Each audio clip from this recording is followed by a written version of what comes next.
Here is a quick video on how to set up your Netgear EX2700 Range Extender device using mywifiext.net. So without wasting any time, let's dive into the video. The first thing that you will need to do is, take out your range extender from the box and plug it into an AC vault outlet. Wait till the extender is successfully booted up and the light on the extender becomes solid green, from amber.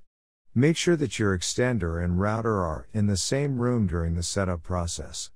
Once it's turned solid green, we can now head toward our laptop and begin configuring our Netgear Range Extender EX2700. You can use any browser you like, such as Internet Explorer, Chrome, Safari, Opera Mini.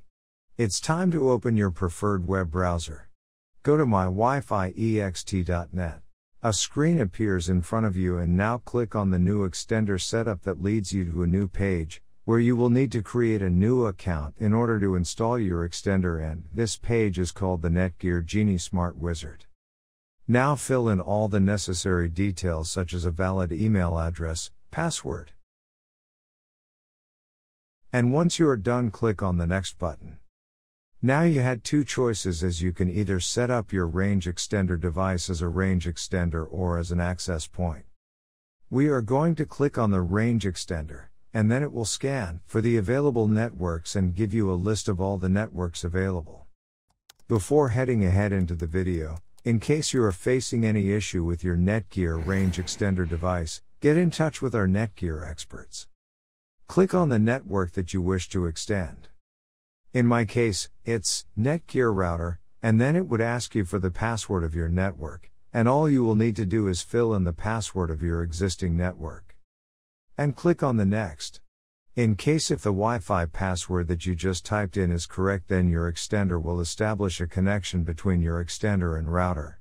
It also allows you to use a different password or use the same password or none at all. If you choose none at all, then anyone will be able to connect with your Netgear extender. I am gonna choose a new password. My Wi-Fi extender name is Paul's. You can choose any you like. Now we are successfully done with setting up our Netgear EX2700 range extender. Now go to our taskbar and connect to our newly set up Paul's range extender. And open up our browser, and Google appeared, which means our extended network is working. Thanks for watching, and don't forget to smash that like button and hit the subscribe button so that you don't miss any of our videos, and in case faces any problem, get in touch with the experts.